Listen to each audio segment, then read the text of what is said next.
रज्जब भट्ट को बहुत ज़्यादा शौक था कि मैं उसको बेचारे को कुछ ना कुछ लफाज बोलूँ, क्योंकि सारी ज़िंदगी जो है ना मेरी ख्वाहिश थी कि मैं उसको ये लफाज बोलूँ कि पुत्र सारी ज़िंदगी तो भैन ने चाहिए, सारी ज़िंदगी भैन की कमाइयाँ खांदा रहे हैं ते आगे तो मैंने गल्लां कर रहे हैं अदालत दे विच बगैर तो तेरा अपना लेवल की। बस रज्जब भट्ट जो है वो अपनी बहन को नचाता है और एक एप्लीकेशन इन्होंने दी है जो है वो इस्लामपुर पुलिस स्टेशन में, जिससे मैंने आज 4 बजे पेश होना है और इंशाल्लाह मैं आप ज़रूर बताऊँगी, अपडेट आप लोगों को बता दूँगी।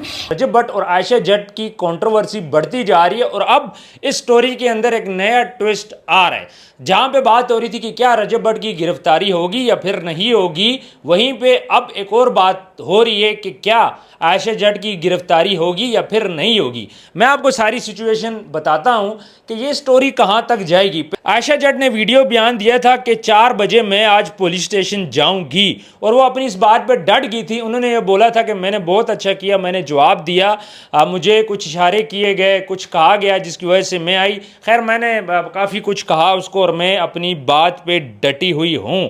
और आयशा जट्ट ने बोला था कि 4 बजे मैं इस्लामपुरा थाने में जाऊंगी, लेकिन उसके बाद वो थाने नहीं गई। रजब भट्ट अपने वकील के साथ थाने चले गए, लेकिन आयशा जट्ट वहाँ पे नहीं है।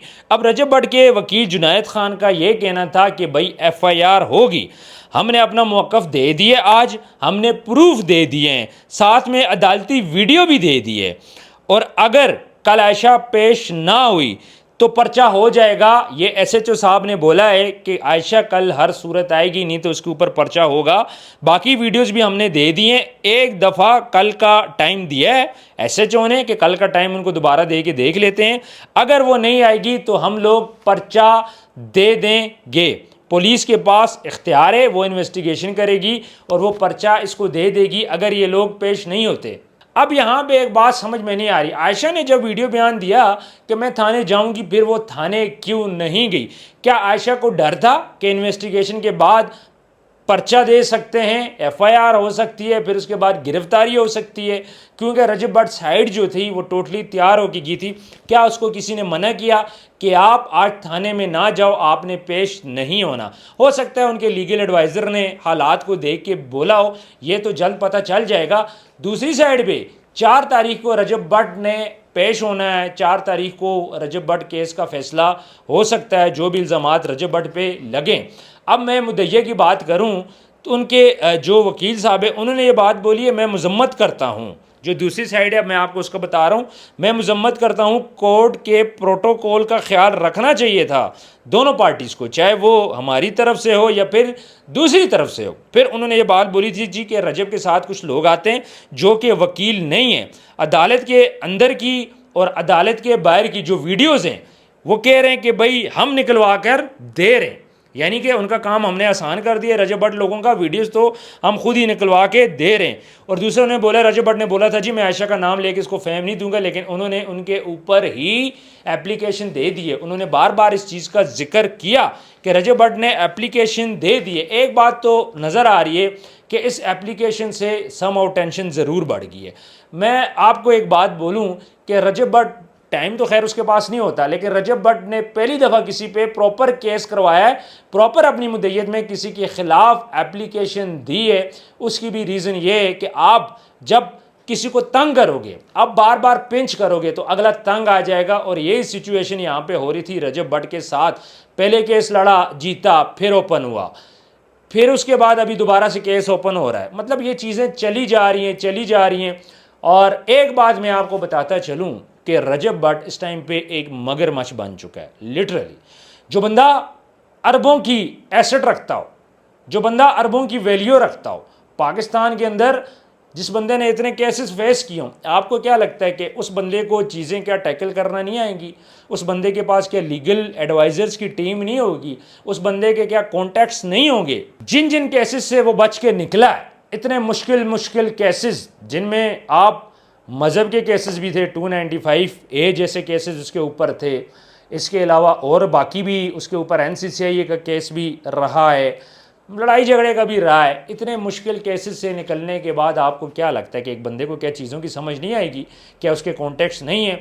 रजब भट्ट छेड़ नहीं रहा था किसी को, क्योंकि उसके पास टाइम नहीं है, वो अपना काम करता है। लेकिन जब आपके गले में पड़ जाए तो बार बार आपको ये ढोल बजाना पड़ता है। तो यहाँ पर भी यही हुआ है। अब मुद्दई ने मौका दे दिया, ये मौका उसको नहीं देना चाहिए था, वो भी ऐसे मोड़ पे जहाँ पे उसके केस का फैसला होने जा रहा था। हो सकता है कि फैसला उसके फेवर में आ जाता। अदालत के अंदर अदालत के जो प्रोटोकॉल को डिस्टर्ब किए और मीडिया के सामने उन्होंने जो बातें की हैं पैंट नचाने वाले समथिंग इस किस्म की, ये बातें उनको नहीं करनी चाहिए थी। ये बातें करके या उन्होंने ये बोला है कि भाई मैं तुम्हें ठीक कर दूंगी। अब उन्होंने इसमें लिखा है रजब भट्ट ने एप्लीकेशन के अंदर, जी मुझे जान से मेरे पे हमला किया और जान से मारने की धमकियाँ दी। अगर ये चीज़ साबित होती है तो फिर इसके लिए बड़ी मुश्किल पड़ जाएगी। अगर मैं सिचुएशन की बात आपको बताऊं तो जहां रजब भट्ट की गिरफ्तारी की बातें हो रही थी, अभी आयशा की गिरफ्तारी की बातें होंगी और मैं रात के इस पर वीडियो बना रहा हूं, मैं सुबह वीडियो लगाऊंगा और दिन के टाइम पे ये डिसाइड हो जाएगा कि क्या आयशा के ऊपर एफआईआर होती है या फिर नहीं होती। आज जो वीडियो के अंदर जो बॉडी लैंग्वेज थी उनकी, उनके सिस्टर की, उनकी लीगल एडवाइज़र की, वो इतनी ज़्यादा कॉन्फिडेंट नहीं थी जैसा कि हमें प्रीवियस नज़र आया। प्रीवियस 15 जो भी उन्होंने पेशियाँ काटी उसके अंदर वो जब भी बाहर आए एक कॉन्फिडेंस के साथ आए। उन्होंने बोला हम ये कर देंगे, हम वो कर देंगे। द फर्स्ट टाइम आज आयशा नहीं गई पुलिस स्टेशन में।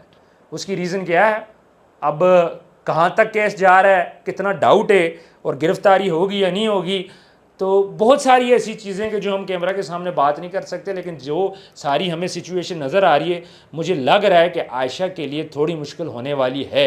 अब जहाँ तक आयशा के ऊपर ये पहला केस हुआ, इससे पहले वो केस लोगों पे करवाती रही है, लेकिन उस पर ये केस पहला केस हुआ है। अब वो अपने केस को कैसे फेस करती है, वो रिमांड को कैसे फेस करती है, वो सारी चीज़ों को कैसे फेस करती है, डिफरेंट सिचुएशन होगी।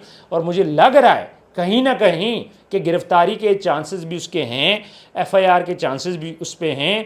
अब वो बीबीए करवा के जाती है या फिर केस अब जाके अपने आप को कैसे फेस करती है, ये उनके लीगल एडवाइज़र जो उनको एडवाइस देंगे उन्होंने वही करना है। और आज अगर वो नहीं की तो डेफिनेटली उनकी लीगल एडवाइज़र ने मना किया होगा, उनको कुछ नज़र आ रहा होगा कि भाई इसको वहाँ पे नहीं जाना चाहिए, कुछ ना कुछ खतरे की बात है, इसलिए नहीं छोड़ा।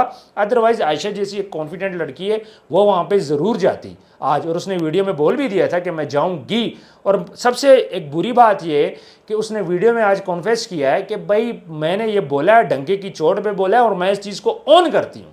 ये भी एक ख़तरनाक बात है कि अदालत के अंदर अगर आप बोल रहे हो, दूसरी पार्टी तो ऑन नहीं कर रही, आप ऑन कर रहे हो। लेकिन उन्होंने बोला जी मुझे मिडिल फिंगर दिखाई, मेरे पे आवाज़ें कसी, ये वो। क्या अदालत के अंदर ये सब कुछ होता है? यानी कि इससे पहले भी वो पेशियों पे गई, वो कह रही है जी इससे पहले भी मैं पेशियों पे गई और ये मुझे इशारे करते रहे। तो क्या अदालत के अंदर ये सब कुछ होता रहा है? क्या पहले भी हुआ तो क्या किसी ने नोटिस नहीं किया? मतलब वहाँ पे मीडिया होता है, बहुत सारी चीज़ें होती हैं, तो क्या किसी ने इससे पहले नोटिस नहीं किया? और अगर हो रहा है तो बिल्कुल गलत हो रहा है। बहरहाल अभी केस की सिचुएशन थोड़ी सी डिफरेंट होगी, आप सबको नज़र आएगी। कल से ही सॉरी आज से जब वीडियो लगेगी आप लोग देखोगे, आप लोग देख लेना, बॉडी लैंग्वेज देख लेना, चीज़ें टोटली डिफरेंट होंगी। इस केस का फैसला भी आ जाएगा। अब आयशा अपीयर होती है नहीं अपीयर होती, मेरा ये ख्याल है कि आज उसने ये बहुत बड़ा ब्लंडर मारा है, बहुत बड़ी गलती की है। उसको ऐसे मोड़ पे ये काम नहीं करना चाहिए था, उनको नहीं देना चाहिए था। अब जब रजब भट्ट ने केस कर दिया उस पर, तो वो अपने केस को फॉलो करेगा और उसको इंजाम तक लगाएगा। ये मैं आपको बता दूँ, ये केस रजब वाला तोड़ लगे ना लगे, ये जो रजब ने इस्लामपुरा में एप्लीकेशन दी है, ये वाला केस तोड़ ज़रूर लगेगा और सिचुएशन टोटली डिफरेंट होगी। आप देख लीजिएगा। आज अगर वो पेश होती है, उसके बाद मैं वीडियो बनाऊंगा, आपको सारी सिचुएशन बताऊंगा। हम लोग किसी पार्टी के साथ नहीं है, हम लोग बात करेंगे मेरिट की। जो भी हुआ कोर्ट के अंदर गलत हुआ, नहीं करना चाहिए था, डेकोरम का ख्याल करना चाहिए था। और यहाँ पे मुद्दई की गलती ये थी कि भाई आपने ऐसे मोड़ पे ये गलती नहीं करनी थी। जब केस का फैसला आना था, हो सकता है आप में होता, हो सकता है आपके खिलाफ होता, जो भी था आपने बर्दाश्त करना था। फिर उसके बाद आपके पास हाई कोर्ट भी है, आपके पास सुप्रीम कोर्ट भी है, मसला नहीं है। लेकिन एक गलती आपने कर ली, उस गलती के पीछे अब आपको ज़रूर पछताना पड़ेगा। और मेरा ख्याल है कि ये पहली दफ़ा होगा कि ये हम लोग ये केस देखेंगे कि एक लड़की पे उसका केस रिवर्स हो जाएगा। बहरहाल अल्लाह खैर करे, जो भी इसमें गुनाहगार हैं अल्लाह करे कि उनको सज़ा मिले, और जो इसमें पाक साफ़ हैं अल्लाह उनको बचाए। लेकिन बात ये सारी कि ताली दोनों हाथों से बचती है। बाकी आप लोग खुद समझ आ रहे हैं। अपना ख्याल रखिएगा। अल्लाह हाफिज़।